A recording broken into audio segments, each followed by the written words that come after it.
Guys WhatsApp. এদিকে দুর্গাপুজো শুরু হয়ে গেছে আর আমাদের বাঙালিদেরও খাওয়া দাওয়া একদম শুরু হয়ে গেছে। তো আজ আমি বানিয়েছিলাম চিলি চিকেন আর মিক্সড ফ্রাইড রাইস। তো আজকে দেখে নিই মিক্সড ফ্রাইড রাইসটা আমি কীভাবে বানিয়েছিলাম। প্রথমে ডিম, চিকেন আর প্রনটা নিয়ে সয়া সস, গোলমরিচ গুঁড়ো, নুন ভালো করে মাখিয়ে রেখে দিয়েছিলাম। এরপর সবজিগুলো কেটে নিই, বিনস, গাজর আর নিয়েছিলাম একটুখানি পেঁয়াজ আর আদা রসুন চপ করে নিয়েছিলাম। এবার ডিম, চিকেন আর প্রনটা ভালো করে ভেজে নিয়ে তুলে রেখে দেবো। ওই তেলেতেই এই সামান্য পরিমাণে চপ করা জিঞ্জার গার্লিক দেবো, দিয়ে কিছুক্ষণ নাড়াচাড়া করে ভেজিটেবলসগুলো অ্যাড করে দেবো।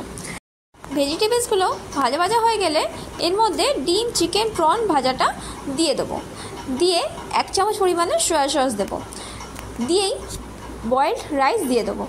বয়েলড রাইস দিলে ওর মধ্যে সামান্য পরিমাণ নুন ও গোলমরিচ গুঁড়ো দিয়ে কিছুক্ষণ নাড়াচাড়া করলেই রেডি মিক্সড ফ্রাইড রাইস। তোমাদের ভিডিওটা কেমন লাগলো জানিও, লাইক অ্যান্ড কমেন্ট করো, সাবস্ক্রাইবও করো। Bye bye.